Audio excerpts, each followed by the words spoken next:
എടാ ഞാൻ അവിടെ എറണാകുളത്തുണ്ടാ. നിന്റെ ഫ്ലാറ്റ് എവിടെ? ഞാൻ ഇപ്പൊ ലൊക്കേഷൻ തരാം. അയക്ക്. എന്തുന്നാണ് ഇത്രയും വലിയ സെറ്റപ്പ് ആയിട്ട് ഒരു വണ്ടി പാർക്കുള്ള സ്ഥലം കിട്ടി. അവസാനം സെക്യൂരിറ്റിക്കാരുടെ തല്ലു പിടിച്ചാൽ എന്റെ വണ്ടി ഇവിടെ ഇട്ട്. അല്ല പാർക്കിംഗ് ഉണ്ടല്ലോ നിന്റെ കാറ്. നമ്മുടെ ഭീമനും കൊണ്ടാവുന്ന എന്താ ടൂറിസ്റ്റ് ബസ് ഉണ്ടോ? ഞാൻ വയോജനങ്ങളുടെ ഒരു ട്രിപ്പ് വന്നിടാ ഫോർട്ട് വെച്ചില്. ഇങ്ങനെയൊക്കെ വരാൻ പറ്റുള്ളൊക്കെ. വണ്ടി വഴി നല്ല മധുരൊക്കെ ഉണ്ട്. ഒന്ന് നോക്കില്ല അങ്ങോട്ട് വാങ്ങിച്ചു. അന്നേരം നന്നായി. എനിക്ക് ഭയങ്കര ഇഷ്ടമാണ്. ഞാൻ നിനക്ക് വാങ്ങിച്ചാണ്. നീ അവ കൊണ്ട് കൊടുക്കാൻ പോണ. അല്ല ഞങ്ങൾ ഒരുമിച്ചാ നിക്കണം. അവളിപ്പോ ഒരു ഒരുമിച്ച് വെറുതെയൊക്കെ തുടങ്ങിയല്ലേ കല്യാണത്തിന് മുമ്പ്. നീ അവിടെ ഇരി, ഞാൻ വെള്ളം കൊടുക്കാം. കാന്തോ എത്തി. വെച്ചോ വെക്കടി. അവളെ വിളിച്ച ലച്ചുമേ എപ്പോഴും വിളിച്ചോണ്ടിരിക്കും. ഭയങ്കര സ്നേഹമാണ്. ഇത് നന്ദപ്പൻ ഞാൻ വരാറില്ല നാട്ടിലുള്ള. തന്റെ ഒരുപാട് ഇടുക്കഥ ഞാൻ കേട്ടിട്ടുണ്ട്. അതൊക്കെ പണ്ട്. ഇപ്പൊ അങ്ങനെയൊന്നുമില്ല. നമുക്കൊരു സീറ്റ് വിളിച്ചാലോ? ഒരു മിനിറ്റ് ഉറങ്ങാണ്ടിരിക്കാനേ.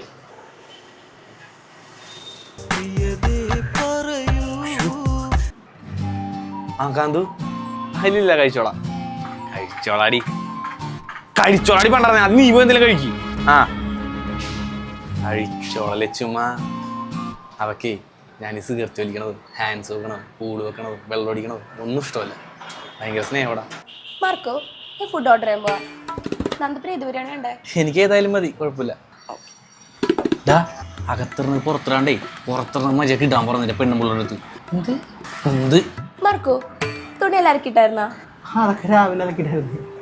Good boy. അയ്യേ നീയാണ് ഇവിടെ തുണിയൊക്കെ ഇറക്കിടുന്നത്. എന്റെ പുണ്യം 2026 കേട്ടാ. എന്തിന്? പെണ്ണുങ്ങളെ ഷെമ്മീസ് കഴുകാനാ? കല്യാണം കേട്ടപ്പോ കാണാം. ഇപ്പൊ ഓടെന്ന് എന്നെ ലച്ചുമ്മനെ അറിയാണ്ടാണ് പറഞ്ഞു. ലച്ചുമ്മ ലച്ചുമ്മ പോയിക്കോ. ആ മഞ്ഞ ചുരിദാറിട്ട് പോ. ആ കടുക്ക് മഞ്ഞ.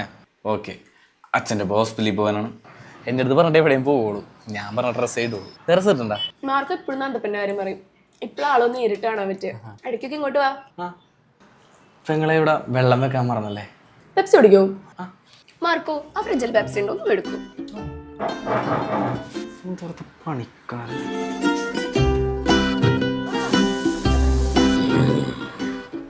ഞാൻ പോട്ടെ. എന്നെ കണ്ടില്ല ഒരു പേടിയും. ഓക്കെ അടുത്ത പ്രാവശ്യം വരുമ്പോ കുപ്പിയായിട്ട് വരാം. ഈടാ ഒരു അർജന്റ് ആണേ, ഞാൻ വിളിക്കാം. ഹലോ. അപ്പൊ നടക്കൊക്കെ ഇങ്ങോട്ട് വരണട്ടാ. അപ്പൊ നോക്കേ പോട്ടെ. ഇനിയും വരാ പറഞ്ഞാടേ. നമ്മൾ വിചാരിച്ച പോലെ തന്നെ കേട്ടാ. ആ പെണ്ണത്ര വെടിപ്പല്ല. ചെന്നപ്പോ തന്നെ ഒരു കുട്ടിനെ കിട്ട് തന്നെ വശീകരിക്കാൻ നോക്കിയേക്കണം. നമ്മള് വീഴോ? ഞാൻ അവളുടെ അടുത്ത് അപ്പൊ തന്നെ പറഞ്ഞു നീ ഉദ്ദേശിക്കുന്ന ആളല്ലേ ഞാൻ.